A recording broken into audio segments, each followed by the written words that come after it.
Tamil matrimony ஆடி offer. இப்ப membership எடுங்க, ஆடில ஃப்ரீயா யூஸ் பண்ணுங்க. ஜாதகத்துல இந்த கிரியா அப்படிங்கிற ஒரு விஷயத்துல கேது தான் முக்கியம். கேதுடைய பலன்களை பாருங்க அப்படின்னு ஒவ்வொரு இடத்துலயும் கேதுவை பத்தி அழுத்தமான நிறைய தகவல்களை சொல்லிக்கிட்டு இருக்கீங்க. கேது இருந்தாலே வாழ்க்கைக்கு போதுமாமா? பெரிய பாடத்தை கத்து கொடுக்கறதா கேது. அரசனும் ஆண்டியாவான். நீங்க எவ்வளவு பெரிய விஷயம் சொத்து வச்சிருந்தாலும் பிடிச்சாலும் உங்களுக்கு கேது சரியில்லாத பட்சத்தில் கேது தசை நடக்கும் பொழுது நம்ம இருக்கிற சொத்து எல்லாத்தையும் விற்று வியாதிகள் வரும். அந்த டைம் பார்த்தீங்கன்னா கரும்புள்ளிகள் உடம்புல வரும். அது நிறைய விஷயங்கள் மாறும். அந்த டைம் நம்ம ஓனா நம்ம எந்த ட்ரீட்மெண்ட்டும் இருக்கக்கூடாது. ரொம்ப சிரமப்படுற ராசி பார்த்தீங்க அப்படின்னா மிதுனம், ரிஷபம். ஒரு வெறுமை. இந்த லக்னத்துல கேதுவோ இல்லை 7ஆம் ஸ்தானத்துல கேதுவோ இருந்துச்சு அப்படின்னா, 5ல் கேது இருந்தாலும் குழந்தைகள் தாமதமாக பிறக்கக்கூடிய வாய்ப்புகளும் இருக்கும். அந்த கேது திசை யார் கடந்து வராங்களோ, அந்த 7 வருஷம் கடந்து வரவங்க மாதிரி ஒரு மெச்சூரிட்டி ஆளு உலகத்துல யாருமே இருக்க மாட்டாங்க. ஆதன ஆன்மீகம் நேயர்களுக்கு ஷாம்லாவின் அன்பு கலந்த வணக்கங்கள். நம்ம ஆதன ஆன்மீகத்துல ஆன்மீகம் சம்பந்தப்பட்ட பல கேள்விகளுக்குமே தினந்தோறும் ஒவ்வொரு வகைகள்ல பதில்களை பார்த்துக்கிட்டு இருக்கோம். அந்த வகையில ஜோதிடம் ரீதியாகவும் ஆன்மீகம் ரீதியாகவும் தொடர்ந்து நிறைய பயனுள்ள தகவல்களை பகிர்ந்து கொண்டு இருக்கக்கூடிய கோயம்புத்தூர்ல இருந்து கிரியா சரண்யா மேம் இன்னைக்கு நம்மோடு இணைஞ்சிருக்கிறாங்க. நிறைய விஷயங்களை இன்னைக்கும் கேட்டு தெரிஞ்சுக்க போறோம். வணக்கம் மேம். வணக்கம். ஓம் கிரியா பாபாஜி நமோ. நிறைய பேர் இந்த சனி பெயர்ச்சியா இருக்கட்டும், இல்ல தின பலன்களா இருக்கட்டும், இந்த மாதிரி நிறைய விஷயங்களை ஃபோக்கஸ் பண்ணி பார்ப்பாங்க. அதிகமா சனி பெயர்ச்சி அப்படின்னாலும், சனி வக்ர பெயர்ச்சி அப்படின்னாலும் அதை பத்தி ஒவ்வொருத்தவங்களும் பேசுறது உண்டு. நீங்க ஆனா சனி வக்ர பெயர்ச்சியோ இந்த ராகு கேது பத்தியோ பெருசா பேசாம ஜாதகத்துல இந்த கிரியா அப்படிங்கிற ஒரு விஷயத்துல கேது தான் முக்கியம், கேதுடைய பலன்களை பாருங்க அப்படின்னு ஒவ்வொரு இடத்துலயும் கேதுவை பத்தி அழுத்தமான நிறைய தகவல்களை சொல்லிக்கிட்டு இருக்கீங்க. கேது இருந்தாலே வாழ்க்கைக்கு போதுமாம? கேது இருந்த பத்தாது. கேது தசை வரும்போது இந்த அரசனும் ஆண்டியாவோன்னு சொல்லுவாங்க தெரியுங்களா? இப்ப நீங்க சொல்ற இப்ப சனி பயிற்சியோ இல்ல மத்த பயிற்சியோ பாத்தீங்கன்னா நமக்கு டஃப் தான் கொடுக்கும், கஷ்டத்தை கொடுக்கும். நம்ம சுத்தி இருக்கிற விஷயங்கள் யாரு எப்படி. இப்ப சனி பயிற்சி ஆச்சு அப்படின்னா எந்த கிரகமும் நம்மளுக்கு ஒரு பாடத்தை கத்து கொடுக்கறதுக்கு தான் வரும். அப்படி பெரிய பாடத்தை கத்து கொடுக்கறதா கேது. அரசனும் ஆண்டியாவான். நீங்க எவ்வளவு பெரிய விஷயம் சொத்து வச்சிருந்தாலும் பிடிச்சாலும் உங்களுக்கு கேது சரியில்லாத பட்சத்தில் கேது தசை நடக்கும் பொழுது நம்ம இருக்கிற சொத்து எல்லாத்தையும் விற்று, சில பேத்துக்கு அந்த மாதிரி ப்ராசஸ் நடக்கும். கேன்சர் வரும் பாத்தீங்களா? கேன்சர் வருதும் பாத்தீங்கன்னா அப்படி கேதுல தான் இருக்கும். துர்மரணம் வரைக்கும் அதுல நிறைய வாய்ப்பு இருக்கு. ஹாஸ்பிட்டலைசேஷன், தீரும் வியாதி தீராத வியாதின்னு இருக்கும். கேது 6ல் இருந்துச்சு அப்படின்னா தீரும் வியாதி, 8ல் இருந்துச்சு அப்படின்னா கிரானிக் தீராத வியாதின்னு சொல்லுவாங்க. கேது, செவ்வாய், சனி இந்த மாதிரி காம்பினேஷன்ஸ்லாம் இருந்துச்சு அப்படின்னா அது ரொம்ப டஃபா இருக்கும். அப்படி இருக்கும்போது கேது 7 வருஷம். இப்ப அந்த கேதுங்கிறது யாருன்னு பாத்தீங்க அப்படின்னா, கேதுவோட தாய் தந்தை விப்ரசித்தி, சிம்மிகா. விப்ரசித்தி காஷ்பயர், அசுர குலத்தை சேர்ந்தவங்க. அவரும் போராடும் குணமும் அசுர குலத்தையும் சேர்ந்ததா இருக்கு. 1, 2, 4, 5, 7, 9, 11 இந்த மாதிரி சுபஸ்தானத்துல இருந்தா ஓரளவுக்கு நன்மை தரும். இப்போ பாத்தீங்க அப்படிங்கன்னா 3, 6, 8, 12 இந்த மாதிரி இடத்துல இருக்கும்போது ப்ராப்ளம்ஸ் நமக்கு கொஞ்சம் ஹெவியா இருக்கும். இது நம்ம 2 விஷயமா பார்க்கலாம். கேது நம்ம ஆன்மீக ரீதியாகவும் பார்க்கலாம். இல்ல கேதுவே இல்ல, சாமியே கிடையாது, ஆன்மீகம் கிடையாது அப்படிங்கிறவங்களுக்கு விஞ்ஞான ரீதியாகவும் இது வேலை பார்க்கும். இப்போ கேது பாத்தீங்க அப்படின்னு பாத்தீங்கன்னா, ராகு கேது அப்படிங்கிறது சுரபானுங்கிற ஒரு நபர். அசுரர்கள் தேவர்களை சேர்ந்து பார்க்கடலை கடைஞ்சிட்டு இருக்கும்பொழுது அந்த அமிர்தத்தை திருடி குடிக்கிறதுக்காக சுரபானு அது லைன்ல நின்று வாங்கும் போது மோகினி அவதாரமான விஷ்ணு பெருமாள் அவதாரத்தை அவர் கண்டுபிடிச்சு அவர் கையில இருக்கிற திங்ஸ் எல்லாம் ஒரு தலையை வெட்டும் பொழுது தலையும் உடம்பு தனித்தனியா வெட்டப்பட்டது. அப்ப தலைங்கிறது ராகு, பெண் கிரகம். கேதுங்கிறது தலை இல்லாத பாகம், ஆண் கிரகம். இப்ப கேது தசம் நடக்கும் போது ஆண்களால் நம்மளுக்கு பாதிப்பு வரும். நிறைய இன்வெஸ்ட் பண்ணுங்க, இப்படி நம்ம ஜெயிச்சிடலாம் அப்படின்னு சொல்லிட்டு எந்த ஜென்ஸ்லாம் நம்மளுக்கு ஆகாதோ அந்த நம்ம பூர்வ கேது அப்படிங்கிறது நம்ம இப்ப முன்னோர்கள் செஞ்ச பாவம்லாம் கிடையாது. நம்ம 3 ஜென்மத்துல என்ன பாவம் செஞ்சோம் அப்படிங்கும்போது தலையில்லாத கிரகம், மாயை, துறவி இந்த மாதிரி நம்மளுக்கு இண்டிகேட் பண்றது. இதே சாமியே கிடையாது அப்படின்னு சொல்லுவாங்க. விஞ்ஞான ரீதியா பாத்தீங்க அப்படின்னா கேதுங்கிறது ஒரு கிரகம் கிடையாது. அது ஒரு சந்திரனின் பாதையை முடிச்சுக்க லூனார் நோட்ஸ்ன்னு படிச்சிருப்போம். அப்ப அந்த லூனார் நோட்ஸ் அப்படிங்கும்போது சந்திரன் பூமி கிடக்கும் பாதை, சூரியன் பாதையை முடிச்சுக்கல அப்படின்னு சொல்லுவாங்க. North nodes, south nodes. ராகுங்கிறது நார்த் நோட்ஸ், கேதுங்கிறது சவுத் நோட்ஸ். Descending order. அப்ப நம்ம கிட்ட என்னெல்லாம் இருக்கோ அது எல்லாமே டிசெண்டிங் ஆர்டர்.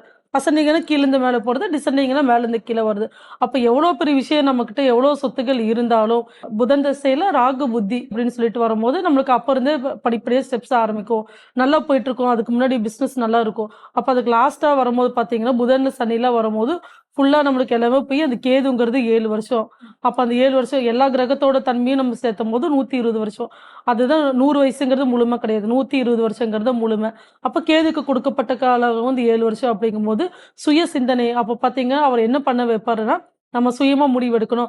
ஆடத் தெரியாதவனுக்கு மேடை கோணங்கிற மாதிரி நம்ம செய்யற தப்புகள் பூரா மத்தவங்ககிட்ட இருக்கும். வியாதிகள் வரும். அந்த டைம் பாத்தீங்கன்னா கரும்புள்ளிகள் உடம்புல வரும். அது நிறைய விஷயங்கள் மாறும்.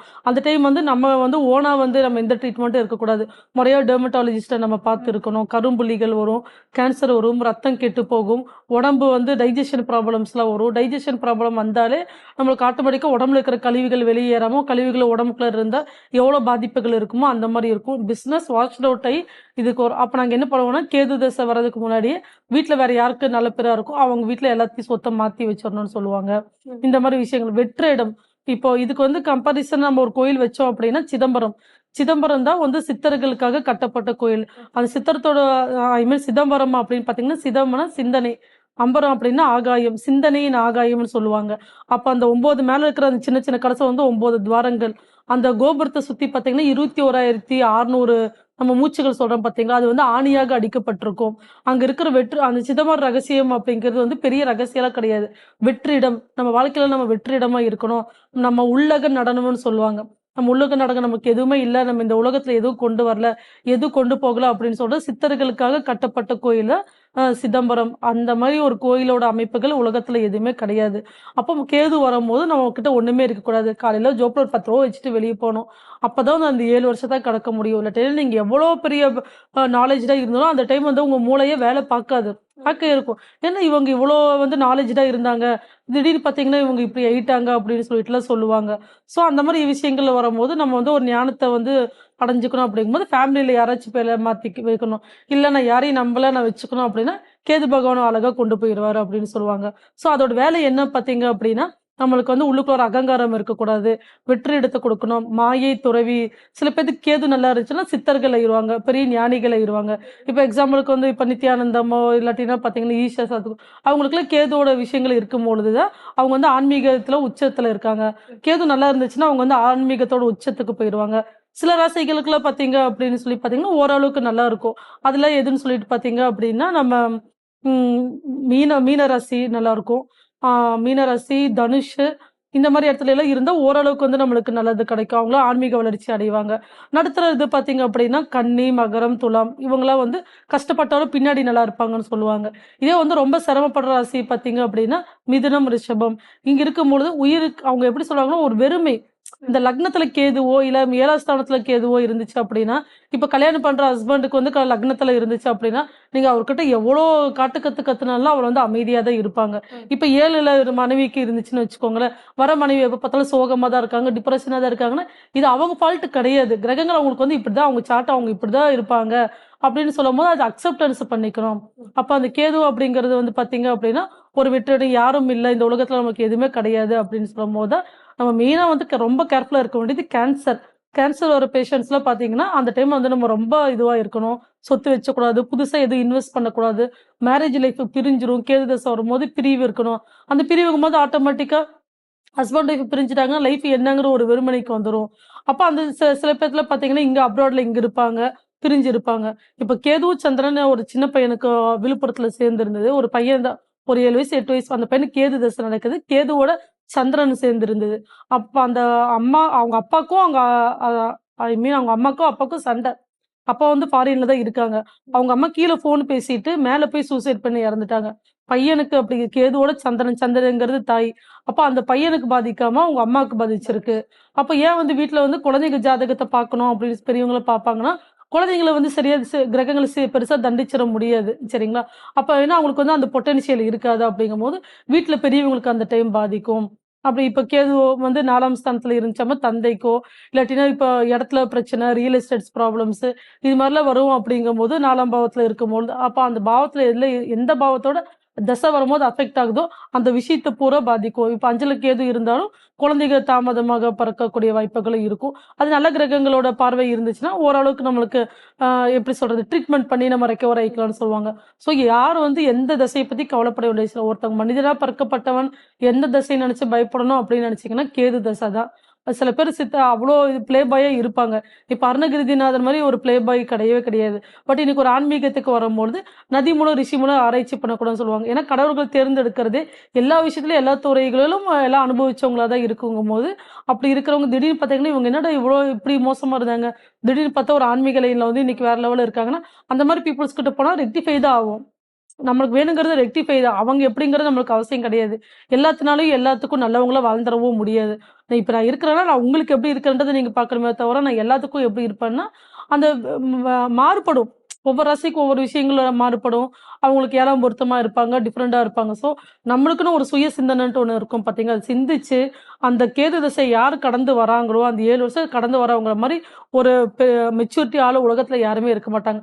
அடுத்த வாரம் சுக்கிர திசை வந்து நல்லா இருந்துச்சுன்னா, நல்லா அந்த 7 வருஷத்துக்கு என்னத்த குடுத்தாங்களோ, வாங்குனாங்களோ, அதை குடுத்துட்டு போயிருவாங்க. கிரகங்கள பொறுத்தவரைக்கும் எவ்வளோ வாங்க தெரியுதோ, அது குடுக்கவும் தெரியும். அதே அடுத்த சுக்கிரனும் அவங்களுக்கு நீசமாயிட்டாலோ, இல்ல 8ல 12ல மறைஞ்சிட்டாலோ, இல்ல சில பேர் சொல்லுவாங்க என்ன சுக்கிர தசை நடக்குது டாப்ல இருந்துருவாங்கன்னு. எப்படி இருக்கும் அது நீசமா இருக்கா? 8க்கு 12ல மறைஞ்சிருச்சா? இல்ல லக்னத்தோட தொடர்பு கொண்டு இருந்துச்சுன்னா, இப்ப சுக்கிரன்னா ஒரு 2 வீட்டுக்கு வந்து அவங்க அதிபதியா வருவாங்க. இப்ப சந்திரனும் சூரியனும் மட்டும் தான் ஒரு வீட்டுக்கு அதிபதியா வருவாங்க. மத்த கிரகங்கள் வரும்போது இப்போ 1க்கும் 6க்கும் கூடிய லக்னத்துக்கும் 6க்கும் கூடிய சுக்கிர தசை நடந்துச்சு அப்படின்னா, லக்னத்துக்கூட தொடர்பு கொள்ள எந்த தசை நடந்தாலும் அந்த லக்னத்தையே ஆட்டி படைக்கும். லக்னம்ங்கிறது நம்ம. அப்ப நம்மளே ஒரு ஆட்டி படைக்கும் அப்படின்னு சொல்லுவாங்க. இது 6 அப்படிங்கும்போது பார்த்தீங்கன்னா, ருணரோக சத்துருஸ்தானம் அப்படிங்கும்போது வம்பு, வழக்கு, சண்டை அந்த மாரி விஷயங்கள் நடக்கும்.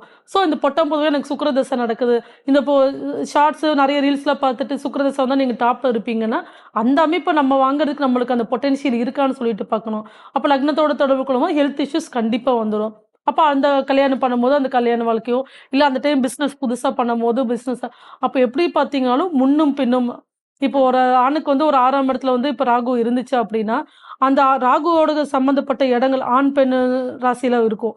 மறுபடியும் அந்த ஆண் ராசியில இருக்கிற அத்தனை கிரகங்களையும் ராகு பாதிக்கும். இப்ப இதெல்லாம் வந்து நீங்க எப்படி போய் ஒவ்வொன்னையும் இவ்வளோ தூரம் நம்ம பார்க்கும்போது எப்படி லைஃப் வந்து நம்மளால நிம்மதியா வாழ முடியும்? இவ்வளோ விஷயங்கள் இருக்கு. அது கடலுன்னு சொல்லுவாங்க. அது கடலுக்கும் மேல தான். அப்படி இருக்கும்போது நம்மளுக்கு என்ன தேவை அப்படிங்கிறது வந்து அதுதான் நாங்க கிரியா மூலமே இப்போ உங்களுக்கு கேது தசை வருதா, இப்படி ஹெல்த் விஷயங்கள் இப்படி இருக்கு அப்படின்னு சொல்லிட்டு கேது இத எக்ஸாம்ல இன்னொரு இதுல கூட சொல்லியிருப்பேன். எங்க கோயம்புத்தூர்லயும் ஒரு கிளையண்ட் கேது தசை வருது அப்படின்னு சொல்லி இன்னொருத்தவங்ககிட்ட போய் பார்த்துருக்காங்க. பார்த்துருக்கும்போது சொத்துல நீங்க வித்துருங்க, யாருக்காச்சும் தானம் கொடுத்துருங்க. இத்தனைக்கும் அவங்களுக்கு ஃபேமிலி இருக்கு. கொடுத்தா ஃபேமிலிக்கே கொடுக்கலாம். இது மாதிரி ராங்கான அட்வைசஸ் கொடுத்துருவாங்க. நீங்க ஃபேமிலி விட்டுட்டு நீங்க ஒய்ஃபை விட்டுட்டு பிரிஞ்சுட்டு காசிக்கு போயிருங்க. 7 வருஷம் கழிச்சு வாங்க. அப்ப நான் கேட்டேன், 7 வருஷம் கழிச்சு வரும்போது கேது போயிரும். ஆனா நீங்க அந்த குடும்பத்தை விட்டு போன சாபம் எத்தனை ஜென்மத்துக்கு அந்த லேடி அனுபவிக்கிறது வந்து நீங்க கஷ்டப்பட வேண்டியது இருக்கும். ஊராம்புளையை ஊட்டி வளர்த்து தாம்பூல தானே வளருங்கிறது வந்து என்னன்னா, வந்த வீட்டுக்கு வாழ வந்த பெண்ணை வந்து நம்ம நல்லா வச்சுக்கிட்டா தான் நம்ம பொண்ணு போன இடத்துல நல்லா இருக்கும். அப்ப நம்ம ஒய்ஃபுக்கு ஒரு ரூலு, கட்டிட்டு போற நம்ம குழந்தைக்கு ஒரு வீட்டுல ரூல் அப்படிங்கிறது நம்ம இருக்க முடியாது. ஸோ அந்த மாதிரி ராங் எல்லாம் இல்லாம நீங்க வந்து வீட்டுல மாத்தி வச்சிருங்க. வீட்டுக்கு ஒரு அளவா பேசிக்கோங்க. இப்ப கேது அவங்களுக்கு டிப்ரெஷனா வரும்போது கோயிலுக்கு போங்க.